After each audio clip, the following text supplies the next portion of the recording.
Welcome. In 1958, Chairman Mao ordered that all the sparrows over China should be put to death. So it was hailed as a necessary step by a strong leader. Farmers were suffering because sparrows tended to eat their grain seeds. Thus began the Great Sparrow Campaign. If you are not aware of this, then you can read it more on Google that a countless number of sparrows were indeed wiped out, but there were unintended consequences of this action because sparrows ate locusts, and once the balance in the ecosystem changed, locusts proliferated and destroyed China's crops. So there was in fact famine, hunger, starvation, and even not less than 45 million people died in the 3 years following this Mao's order in China. So at the start, Mao exhorted them to bear with the inconvenience, but then the pain piled up over the period of years. So Mao's infamous Great Leap Forward included plenty of these kinds of steps, but they all stemmed from the delusion that the leader of a country could redesign an entire society to conform to master plan. So the 20th century is full of cautionary tales that warn against us such a delusion. So such as the communism of Mao and Stalin and the fascism of Hitler, yet we do not learn it from it. So Narendra Modi's demonetization of old 1,500 rupee notes is one such action, a blunder in every imaginable way. So it doesn't achieve its intended purpose although, and its unintended consequences could devastate the lives of the poor and cripple our nation's economy. So in this particular video, we will look at the sociological viewpoint of band notes, and we will try to ponder on some questions and we will try to discuss them. So first, let's start the positive or the benefits which I see as the fake money and terrorism sponsored money can have some effect on it. So here you also have to note that please, I am not an economist, I am a common man, but I can think intellectually.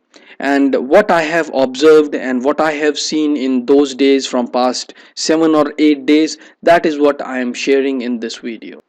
So Mao's step had an adverse effect on the China's economy. So we in the later period of our time, how the Narendra Modi's decision will impact the nation's economy, that no economist or no scholar can actually predict beforehand.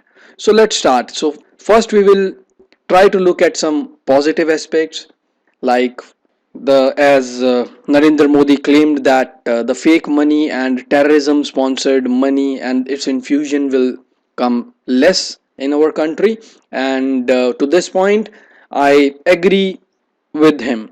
And it's because the fake money, if you will ban 500 and 1,000 rupee notes, then and they are circulating as a fake money, then it will definitely affect, and in that way the circulation of the fake money and the money which are actually stacked up by the terrorist to spread terrorism will also reduce. But at the same time, there will be trickle down effects. And here, what I meant by trickle down is that every step or every policy which a government of a country plans or it implements, it has trickle down effects, that it starts from the top and the effects will actually happens till the tail or till the end. So the question is, will poor become more poorer? So coming back to the question, will poor become more poorer? Yes, he will. And how? Let's discuss that. For example, I have money and I am a wealthy man. So I have provided some unorganized employment to the people who are associated with me. Probably I must be having a driver or a servant or a housemaid or someone who is actually poor, and he looked upon me for his daily living, and I used to pay him in cash. In that way, first thing what I will do, If I'm not getting 100 and 500 rupees notes, or I'm actually not able to make money in the current economic situation, then I have to cut down my expenses. And if suppose I have to cut down my expenses, then how I can cut them down?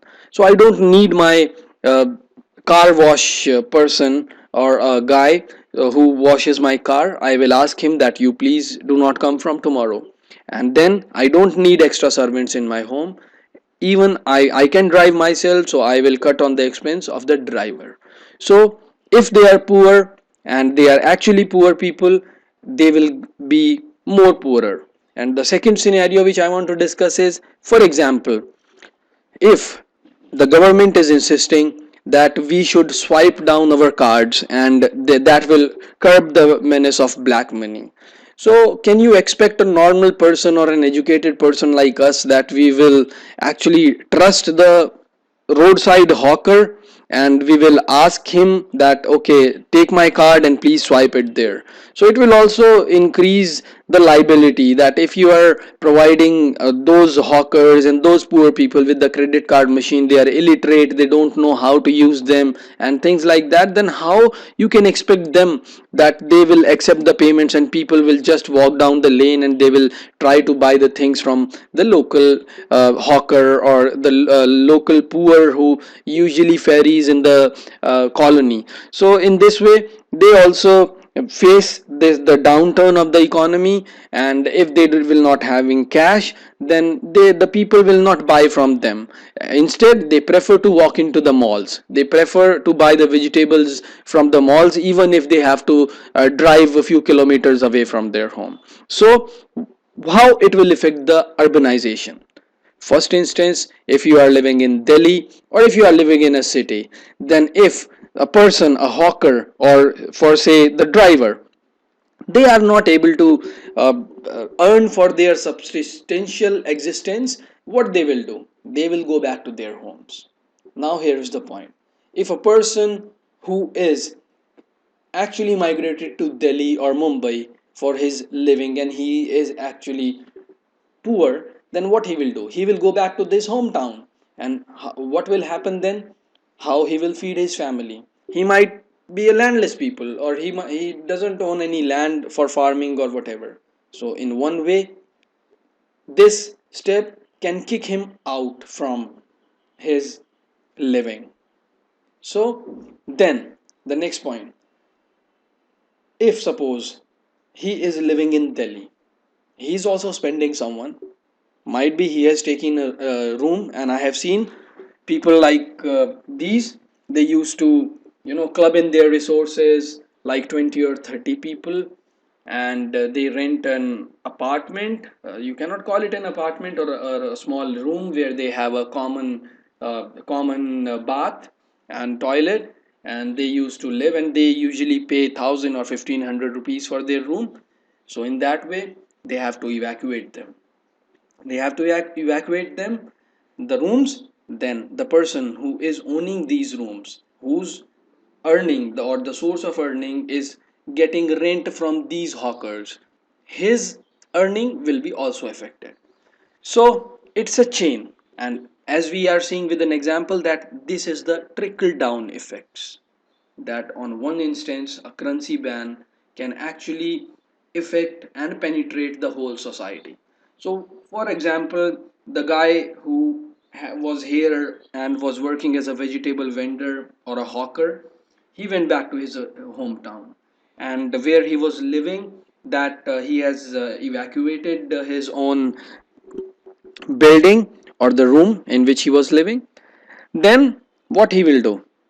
After going back his hometown, again he has to work as a farmer or as a bonded labor, or he has to take on credit, and that is to in the unorganized sector, because he is illiterate, he doesn't have a bank account.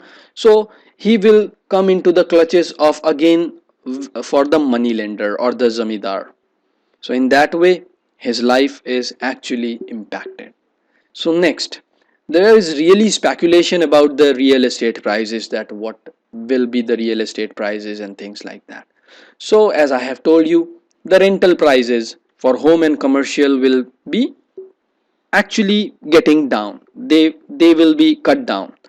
So cut down means, as we have discussed in the previous example, that on one instance, if a hawker who is just paying 1500 rupees for his survival, and the landlord or the person who is owns that building, his income will be affected. That is the residential thing.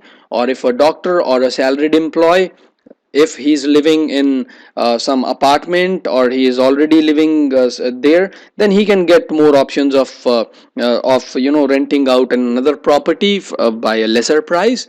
So in, if we can say that middle class will not much affected, and middle class, that is employed class, either they are employed in the government sector or in the private sector, their life will be impacted, but it will be impacted in another way, and that we will be discussing after a few minutes. So let's put on a break here, and let's discuss the real estate prices aspect. So the rental prices, on one hand, the home rental prices, there is a speculation that they might decrease, and the commercial rental prices, they also might decrease. So I want to here discuss you a very good example which I have seen, uh, or I have witnessed a few days back. I have two friends, and they are very wealthy, and they have commercial properties which they have rented out to some gyms and some food chain and thing like that.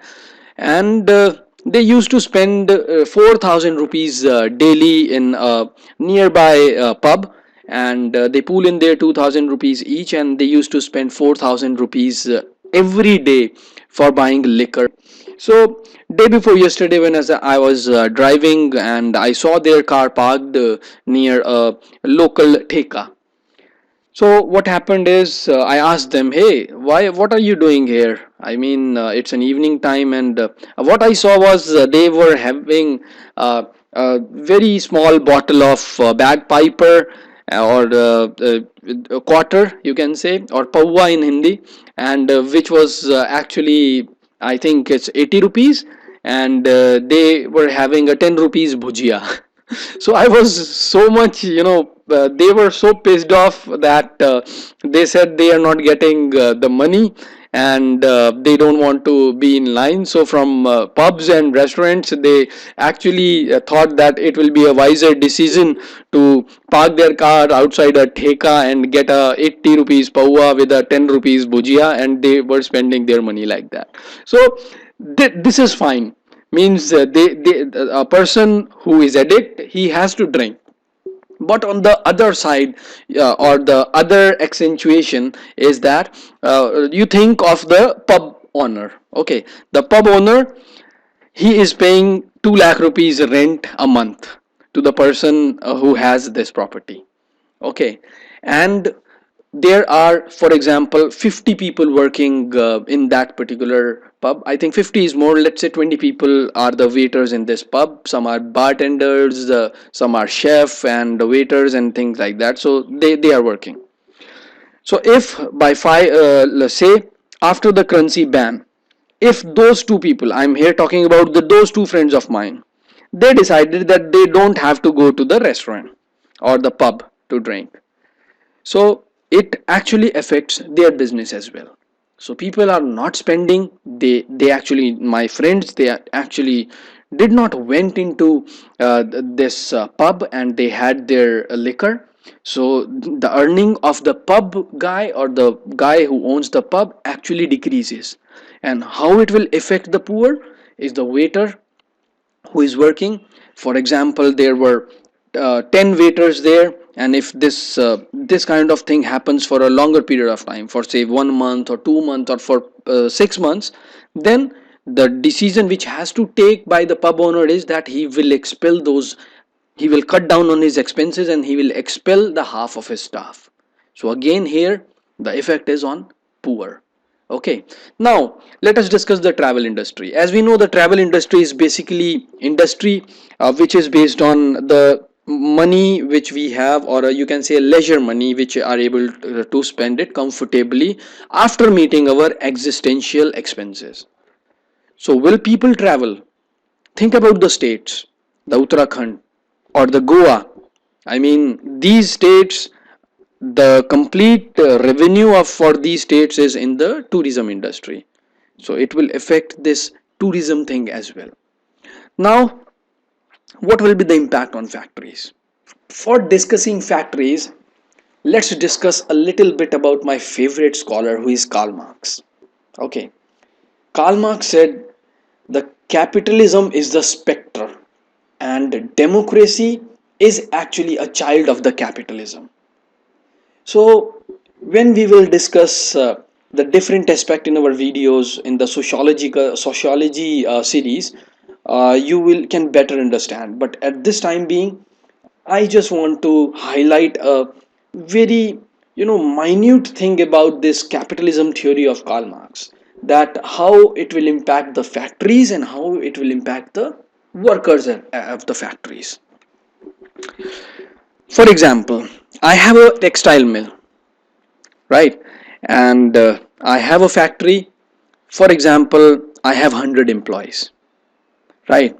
And I am a big capitalist. I have black money, I have white money, I am making money, and I am a very known textile house in the industry. After this particular thing or this policy, if suppose I had, for say, 1 crore rupee in the denomination of 1,500 in my factory, or it is not actually in the account, but it is with me, by which I used to pay my workers and I used to pay for the expenses which I cannot show it in my book of accounts, for say. Okay, then this particular rule came by Mr. Modi that the currencies will be banned. What I will do, I will look out for the avenues to exchange my rupees, that is for sure. And people are doing it in 30% and in 40%, and this is sure. They are doing it, and this is confirmed. So I will go to some person, or I have some, in Hindi terms we say it jugaad. I will get change my money. I paid him crore rupees, he give me 70 lakh rupees in the new notes. Okay, so the 30% loss I have a loss of 30%. So the trickle down effect will be that that particular 30%, from where I will recover that money. Yes, guys, you are right. I will be recovering that money from the workers which I have in the factory. Because the exploitation of the workers, I will cut down my manpower, I will ask them to work for longer hours, and as a capitalist, or Karl Marx says it as the bourgeoisie, what I will be doing is I will be taking out their labor, and I will compensate with my loss from their exploitation. And this will happen actually, and this is the reality. Now, I have answered one question here, that what will happen to the people with black money. Okay, now I want to discuss in another question, that what will happen to the people which are having only one house, or you can say they have invested in real estate by taking loans. For example, I have a friend who is working in a MNC, and he is from Kanpur. He settled in Delhi, and somehow he managed to sell off his some property in Kanpur, and he has taken loan from the bank, and he actually got an MIG flat here in Delhi, on which he had a loan. So the person, or that my friend, usually we used to talk, and when there was real estate boom, every year he was happy. He was happy because he has only one house in the vicinity of Delhi, or you can say in Delhi, and he bought it for say X rupees, and every year or after 6 months, when the real estate was rising, or our economy was rising, he actually used to feel very happy about it. And why? Because he usually thought that he bought this thing in X, and now the worth of this thing is x plus 1, then he's having x plus 2. So in this way he was actually relieved that okay, suppose he has invested 10 rupees in this by taking a loan of an 8 rupee, then he's actually getting back his money psychologically, that okay, now his thing has become and is right now worth of 12 rupees. So he has actually taken a very good step and he feels happy about it. So if there is a real estate prices crash, then what will happen? He has taken loan from the bank at a certain interest rate, right? What he will do? He has to pay back the principals. So it hardly matters if banks actually cut down their interest rates. He has to pay back the principal. So have you thought of this thing? A person with one house by hard earnings who was feeling happy about the fact that his property is appreciating, what will happen to that fellow? This is also a question which you need to ponder on. Then dollar price. All the economists, they are bragging about, right, the dollar price is increasing, this is good for economy, FDIs will come into the India. But there is a logical question. I might be wrong, but this is my thoughts. If the dollar price is rising, I mean the value of the rupee is rising, right? So our purchasing power is actually rising in terms of the dollar. Then how on earth it will affect the FDI? For example, I am a foreign company and there is a project worth say 100 rupees in our country, or let's make it more simpler. Let's There is a project worth $1 in our country. So when I was coming with $1, it was say 60 rupees for me, right? But after this demonetization, suppose the dollar price is 70. So I have to bring in $1.5 to the country for the same project or for buying the same thing. I am a businessman.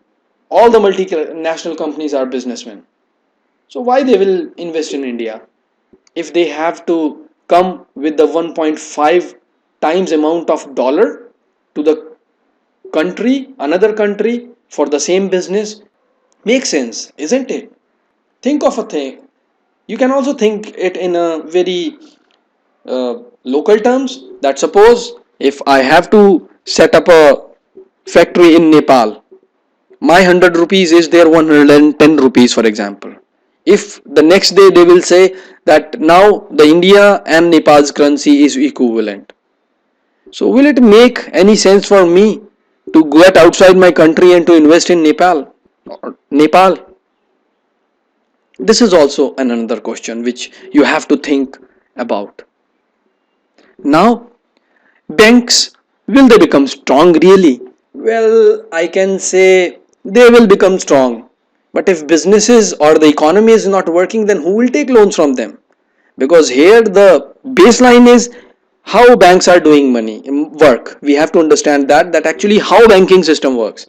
All banks are the money lenders. If I am giving my money to the bank in terms of FD, he will use my money and give it to the someone who is needing it on a rate of interest, and the rate of interest which that poor guy will be providing will be the business for the bank, and banks are surviving like that. So if a businessman's do not need money for their work, then he will not go to the banks, and he will not go to the banks for loans. Then what will happen? Banks will keep the money which we have deposited in the banks, and then nobody is taking loan from them, then how they will earn? This is another trickle down effect. If in case it happens, then nobody will come to bank for loans, and how they will survive? So there is still a question on the banking system as well, because people will take loan from the bank when they will see the economy is growing and they can actually pay the interest to the bank, as well as they can make some profit. Otherwise it will not really going to happen. So will the bank become strong, or will the banking sector will become weak? Another question which is very interesting to ponder upon. So, black money of politicians, well, I have a little bit knowledge about the politics, and believe me, I have seen things. And all the money, because see, the decision is not taking abruptly, or say one day our Mr. Modi came on the podium and said that this will going to happen. So all the money, all the stacked money of the political party has already been printed in advance, and I'm sure about that. I don't have any source or this, but this is actually you know, you can say, I think this very strongly, because down the line so many people are aware that this is going to happen within the party, and they have already either exchanged, or they have already printed a definitely another stock from the RBI before the money gets into the economy for a common people. So in one arrow, actually there are three targets, or you can say four targets. First, fake money and terrorism sponsored money. I think, and I have already told you that a little bit of this thing can be real, or it can affect the economy. The second thing is that it will actually abolish all other political parties. UP elections is note for vote. We all actually are aware of these things, but we are not thinking at this point of time, because we are actually busy in exchanging notes and standing in queues in the bank. In one move, all the other political parties who had actually black money are all abolished, and their money is worthless, rendered worthless, literally. So, this is a kind of dictatorship. Don't you think this? Secondly, the people in the chain who are actually somehow informed in advance that okay, we are going to do this thing, you have to set out your money in advance. So there are different theories or speculations in the society currently, and one of the major speculation is the reliance theory. You might have heard the geo thing. Actually it makes sense.